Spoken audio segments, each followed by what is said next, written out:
को घोषाड़ी नेला हाइवा अल्प किए बर्तिले बाप झील कार भितर बाप झील घोषाड़ी नेला हाइवा।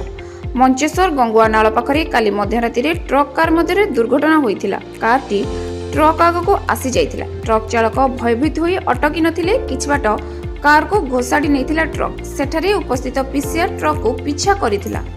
आगरे रोड ब्लॉक करी पीसीआर ट्रक को धरिथिबा कहिसंती डीसीपी जगमोहन मीना। ड्राइवर माड़ भୟରେ एपरि करिथिबा कहिथिले भी हत्या उद्यम मामला रुज करा जायछि। ट्रक ड्राइवर गिरफ होइछि। घटनाटी घटिछि मंचेश्वर थाना कुआखाई सेतु उपरे। लोमटांकर दुर्घटना। कार थिबा बाप झियो दुई जण अल्प के बर्ती जाइछन्ति। राति प्राय 11टा बेले रसुलगढ़ पको एक हाइवा कटक आडकु जाउथला। कुआखाई सेतु आरंभ पूर्वरु एक कार हाइवा को ओवरटेक करथिला। कारटी हाइवा सामना को चली आसिथिला। तेबे द्रुत गति रे थिबा हाइवा कार को धक्का देइथिला। कारटी बुली जाइथिला। हाइवा चालक भୟରେ गाड़ीर बेग बढ़ाई नेइथिले। फଳରେ कार को बहु दूर को ठेली नेइथिले।